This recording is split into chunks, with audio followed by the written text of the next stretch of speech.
তাসকিনের bowling নৈপুণ্যের পর লিটনের ব্যাটিং তাণ্ডব আর সাইফের অলরাউন্ড পারফরমেন্সে সিলেটে দাপুটে জয় বাংলাদেশের।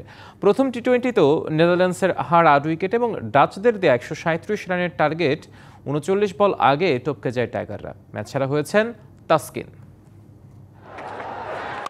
টি-20তে বাংলাদেশের বদলে যাওয়ার ইঙ্গিত। নেদারল্যান্ডসের বিপক্ষে এক পেশে দাপট টাইগারদের। লাক্কাতুরায় প্রথম টি-20তে পাত্তা পায়নি ডাচরা। লিটন তাসকিনদের ইতিবাচক ক্রিকেট দর্শকদের আনন্দের খোরাক জুগিয়েছে।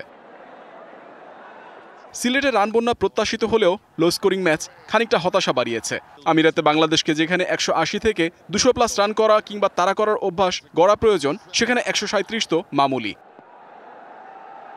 ছোট লক্ষ্য পেয়েও পারভেজ ইমন টেকেননি বেশিক্ষণ। ১৫ রানের ইনিংসে এক বছরে বাংলাদেশের হয়ে সবচেয়ে বেশি ২২ ছক্কা হাঁকানোর রেকর্ডও গড়েছেন বাঁহাতি এই ওপেনার।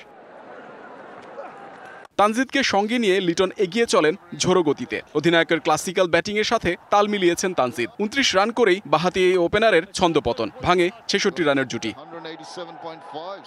জয়ের বাকি পথটা লিটন পাড়ি দেন সাইফকে নিয়ে। বোলিংয়ের পর ব্যাটিংয়েও সপ্রতিভ সাইফ। অলরাউন্ড পারফরমেন্সে প্রত্যাবর্তন রাঙিয়েছেন। জয়ের পথে ২৬ বলে 50 করেন লিটন। ভাগ বসান টি-20তে সর্বোচ্চ সাকিবের গড়া ১৩50 রেকর্ডে।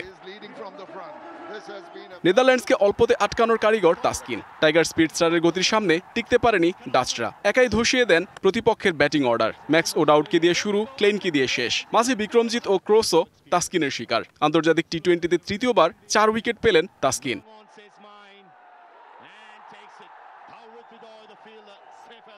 তাসকিনের পাশাপাশি সাইফের স্পিনে বেহাল নেদারল্যান্ডস। এক ওভারে এডওয়ার্ডস ও নিদা মানুরুকে থামিয়ে ডাচদের বড় রানের স্বপ্ন ভেঙে দেন। কিপটে বোলিংয়ে আলো ছড়ানো মুস্তাফিজ পেয়েছেন ১ উইকেট। এই জয়ে ৩ ম্যাচ সিরিজে এগিয়ে গেল বাংলাদেশ। সোমবার দ্বিতীয় টি-20 জিতে সিরিজ নিশ্চিত করতে চাইবে টাইগাররা।